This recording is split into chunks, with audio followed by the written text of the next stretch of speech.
हम कैसे हार गए? बोल। मैंने पहले ही आपको उसके बारे में बताया था, लेकिन आपने मेरी एक नहीं सुनी। मैं एक मामूली इडली बेचने वाली औरत से हार गई। ये सब कैसे हुआ? कौन है ये औरत? वो जीती है तो सिर्फ उस आदमी की वजह से। हम उसे अच्छी तरह जानते हैं सर। हमने मैडम के नाम से एक कॉन्ट्रैक्ट लिया था, याद है? जब हम उसका घर गिराने वाले थे तो उसने दरखास्त की थी कि न गिराएं, लेकिन हमने क्या किया, धक्के देकर निकाल दिया। अब वो उसी का बदला ले रहा है। ओह, वो हमारे खिलाफ खड़ा हो गया क्योंकि हमने उसकी बेइज्जती की थी। उसको बुलवाओ यहाँ। ठीक है।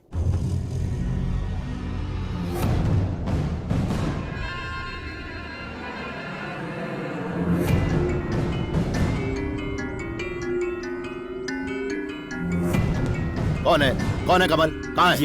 ये सर। ये नमस्ते सर। हाँ, कौन हो तुम? हम पहले कहाँ मिले मुझे याद नहीं आता। वो तो होना ही था। चुनाव जीतने के बाद आप लोगों को भूल ही जाते हैं। एक मिनट सर, मैं समझाता हूँ। तुम भी यार कैसे बातें करते हो, अपना काम खुद भी कर रहे हो। रहने दीजिए ना, मैंने क्या गलत कहा है? लोग सिर्फ उन्हें याद रखते हैं जिसने उनके लिए कुछ किया हो। देखिए, मेरे पास ज्यादा वक्त नहीं है। मुझे यहाँ क्यों बुलाया है? तुम्हें क्या लगता है मैंने तुम्हें यहाँ खाने पीने के लिए बुलाया है? क्या रे, तू इलेक्शन में मेरे खिलाफ खड़ा होना चाहता है? बहुत चिल्ला रहा है। मैंने वोट दिए, मैंने वोट दिए। वोट दिया तो क्या घर में तेरा फोटो लगा लूं? तुम लोगों ने वोट दिया तो पैसे भी लिए हैं।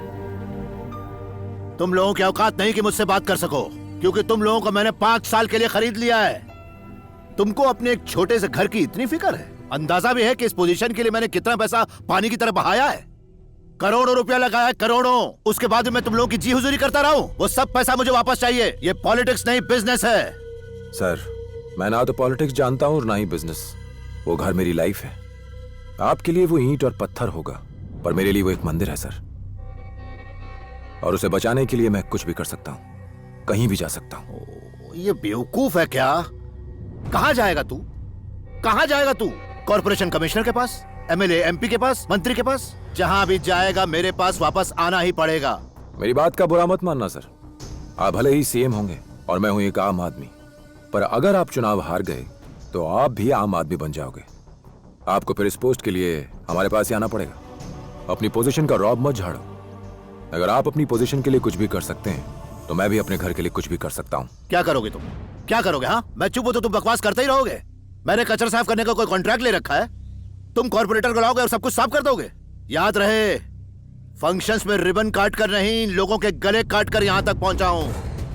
ये इलेक्शन का टाइम है, इसलिए तुम्हें छोड़ रहा हूं। ले जाओ इसे।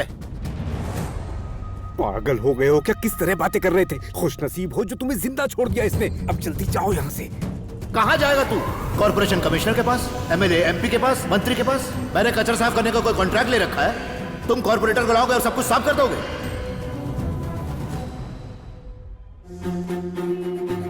दीदी, रमणी दीदी जिंदाबाद, रमणी दीदी जिंदाबाद। दीदी, आपने इडली स्टॉल से शुरुआत की और आज आप कहाँ पहुँच गई? और आगे जाने का मन नहीं करता आपका? क्या कहना चाहते हो? दीदी, अपनी पार्टी मेजॉरिटी के साथ जीती है। आप बहुत लकी हो। एक और बात, चेन्नई के मेयर की पोस्ट अब एक लेडी के लिए खुली है। अच्छा, ऐसी बात है क्या? आपको उसके बारे में कुछ नहीं पता? मेरी बात मानिए, ये उनकी बदकिस्मती है कि उनकी पार्टी में एक भी लेडी काउंसलर नहीं है, और आप काउंसलर भी हैं और लेडी भी। अब जाइए और लीडर से मिलिए और अपना नॉमिनेशन फाइल कीजिए। चेन्नई सिटी की होने वाली मेयर जिंदाबाद। रमणी दीदी की, रमणी दीदी की। अच्छा, अब इनकी सुनिए। काका के सिर में 4.5 बाल बचे, इनको हमारी पार्टी में पोस्ट चाहिए। ठीक है, जाइए, मरने से पहले कुछ करके दिखाइए। अच्छा सुनो, मेरी बात जरा ध्यान से सुनो। कल के हर न्यूज़पेपर में ये हेडलाइन छपनी चाहिए, रमणी दीदी चेन्नई सिटी की होने वाली मेयर। यही खबर हर पेपर में हो।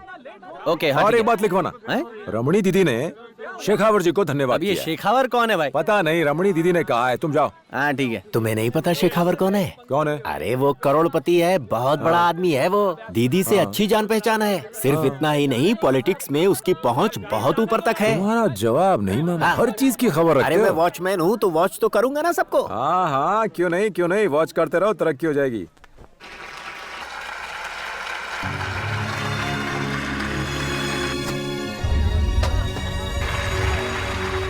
आम 200 रुपए डजन, केले 40 रुपए डजन। ले लो ले लो ले लो ले लो। प्याज की रकम हो गई है 2500 रुपए।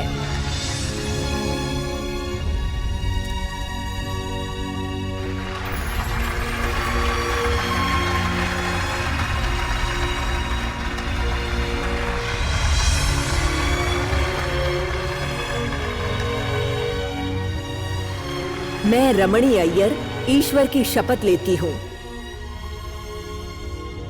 मैं अपने छोटे भाई कमल की भी शपथ लेती हूँ कि चेन्नई सिटी के मेयर के रूप में मैं जो जिम्मेदारी ले रही हूँ उसे मैं पूरी ईमानदारी से निभाऊंगी और मैं इस शहर की उन्नति के लिए काम करूंगी। रमणी दीदी जिंदाबाद, रमणी दीदी जिंदाबाद, रमणी दीदी जिंदाबाद। थैंक यू वेरी मच कमल, आज तुम्हारी वजह से मैं यहाँ हूँ और मुझे ये शोहरत मिली। थैंक्स मुझे नहीं, इन्हें कहिए दीदी। इन लोगों ने वोट देकर आपको जिताया है, आप प्लीज इन लोगों के लिए कुछ कीजिएगा। ये भी कोई कहने की बात है, ये तो मैं जरूर करूँगी। क्या बात है। देखा आपने, वो इडली वाली काउंसलर का चुनाव जीत गई। आप ही ने आइडिया दिया था ना उसे, अब वो मेयर बन गई है। मुझे तो लगता है आपने जानबूझ के मुझे नीचा दिखाने मुंह बंद रखो अपना, तुम्हारी नहीं ये मेरी हार है। आज चेन्नई कल तमिलनाडु, लगता है उसकी अकल अभी तक ठिकाने पर नहीं आई है, लानी ही पड़ेगी, मैं लाऊंगा। पार्किंग का कॉन्ट्रैक्ट मैं देखता हूँ, मेयर से बात करूंगा। क्या हाल है पप्पू, बड़े मजे लेकर चाय पी रहे हो? क्या मजे लेके, चाय पीने में कौन से मजे ले सकते हैं? तू बड़ा परेशान लग रहा है। वही तो, तूने दीदी को मेयर बनाया, बीडी स्वामी को बीबीसी लेवल का फेमस बना दिया, लेकिन जिस बंदे ने सबसे पहले तुझे ऑटो में घुमाया, उस भले इंसान के बारे में तो कुछ सोचता ही नहीं है। तेरी गर्लफ्रेंड भाग गई क्या? मेरा प्यार रिवर्स में गया है, मेरी लाइफ भी रिवर्स में गई है। तो मैं लगाता हूँ ना टॉप गियर।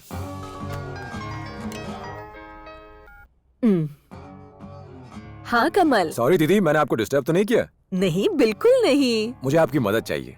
बोलो ना। एक लड़का है, उसे काम की जरूरत है। तुम कहो तो गधे को भी काम पर रख लूं। गधे को नहीं, अपने पप्पू को काम की जरूरत है। ठीक है कमल, उसे भेज दो। सुपर, थैंक यू दीदी, काम हो गया।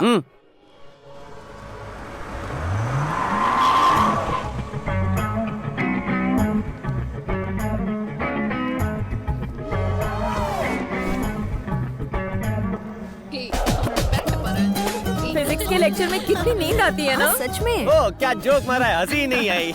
ए ड्राइवर, तुम काम पे क्यों नहीं आते हो? काम पे जाकर पहले अपनी गाड़ी में पेट्रोल भरवाओ। हेलो? दिन का पगार 350 देती है और तेवर 750 के नॉनसेंस। गर्ल्स, अगर कोई प्रॉब्लम हो तो मुझे कहना, मैं चुटकियों में हल कर दूंगा। आधी रात को मच्छर भी काटे तो मुझे मैसेज करना, उन्हें काटने मैं आ जाऊंगा। अगर बॉयफ्रेंड की गाड़ी में मजा ना आता हो तो मेरी बाइक पे आकर बैठना, स्पीड ब्रेकर पर मिलके ब्रेक मारेंगे। मतलब सिंपल सी बात है, आपका कोई भी प्रॉब्लम हो, सोल्यूशन सिर्फ एक मैं। तुमने हमें बुद्धू समझा है क्या? कब से बकवास करते जा रहे हो? बकवास? अच्छा ये बताओ, तुम्हारे घर पे किसी ने सिखाया नहीं शरीफ लोगों से कैसे बात करते हैं? मुझे खुद ही पता नहीं कि मैं कौन हूँ, क्या हूँ। अगर एक इशारा कर दिया ना तो क्या से क्या हो जाएगा पता भी नहीं चलेगा। ओहो, कितने शर्म की बात है, अपने मुंह मियां मिट्ठू बनना पड़ रहा है। यहाँ कोई है जो मेरी तारीफ में कोई कुछ नहीं है, कहे? तुम ही कर लो तारीफ। ठीक है, राइट हैंड मेयर रमणी का खास आदमी। आई बात समझ में? कंधा गिला। अच्छा, मैं तुम्हारी गाड़ी का ड्राइवर नहीं बन सकता, उसे भंगार में बेच दो। बेचने के बाद जो पैसे मिले वो अपनी पॉकेट मनी समझ कर रख लेना। पप्पू के बच्चे। सॉरी, मेरा नाम है रजनी पप्पू कुमार। ड्राइवर।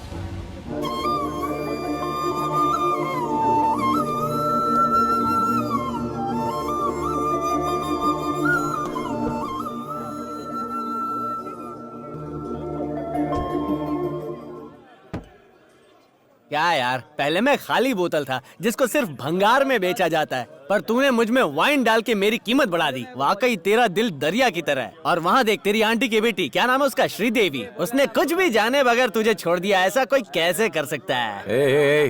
बहुत हो गया, वो मेरा प्रॉब्लम है, वो मुझ पे छोड़ दे। पीने के लिए बहाना मत ढूंढ, ड्रिंक तैयार है, चल पी। चीयर्स। एक मिनट, पीने के बाद तू कोई हंगामा तो नहीं करेगा? तू मुझे पिलाएगा और बाद में मेरी इज्जत भी उतारेगा क्या? तुम लोग दारू पीते हो और बाद में टुन होकर सड़क पे पड़े रहते हो। शायद तुझे पता नहीं, हम पीने के बाद खुश हो जाते हैं, चांद तारों के बीच में पहुंच जाते हैं यार। और फिर दारू के नशे में बकवास करते फिरते रहते हो। वो बकवास नहीं होती है, ये तो वो बातें होती है जो दिल में वास करती है और दारू के नशे में बाहर आती है। तुम कुछ भी कहो, पियक्कड़ लोग मुसीबत खड़ी करते हैं। तुम लोग चुप रहो, मैं नहीं पढ़ता हूँ। मैंने कुछ गलत कह दिया? सरासर गलत कहा है तुमने, समझे? पियक्कड़ों के बारे में तुम क्या जानो? कोई मर जाए तो लोगों को पीकर नाचना चाहिए, तभी वो मरे हुए को इज्जत दे सकता है। शादी के हॉल में पी के डिशुम डिशुम करना चाहिए, तभी शादी में मजा आता है। और पता है थिएटर में सीटियां कौन बजाता है? पियक्कड़ लोग। और याद रखना, जिस जगह पर पियक्कड़ नहीं और पानी के घड़े में होल नहीं, वहाँ यार तू तो बिना पिए ही बोले जा रहा है। मैं ऐसे ही बोलता हूँ। मेरी फैमिली को बदनाम करो, कोई प्रॉब्लम नहीं है, लेकिन पियक्कड़ों की शान में कुछ मत कहना। आज हमारा सदर्न रेलवे डिपार्टमेंट एक नया प्रोजेक्ट शुरू करने जा रहा है। इस प्रोजेक्ट के अंतर्गत एक बड़ा सा फ्लाईओवर बनेगा। रजनी, कहाँ हो तुम? मैं तुम्हारे गांव आया हूँ मेयर के एक काम से। कोयम्बतूर? क्या खास हो रहा है? क्या खास हो रहा है? वो यहाँ अफसरों को तुम्हारा घर तोड़ने और नया फ्लाईओवर बनाने के लिए भेज रहे हैं, और तुम वहाँ क्या कर रहे हो? चलो ठीक है, जो होता है अच्छे के लिए होता है। ऊपर वाला है ना? ऊपर वाला? इट्स हेलो ए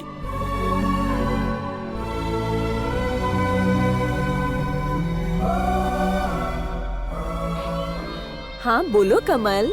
मेयर दीदी, कैसी हैं आप?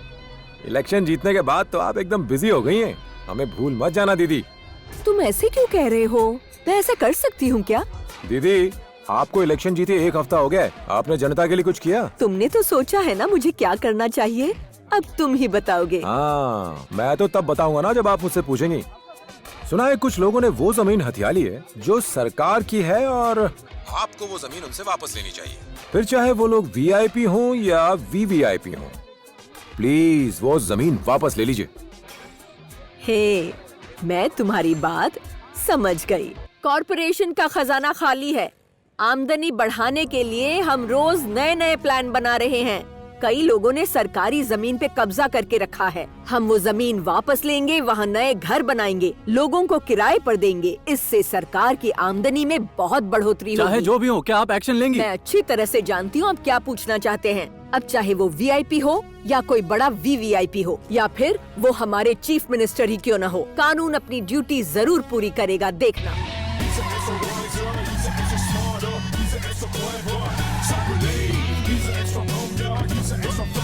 He's an extra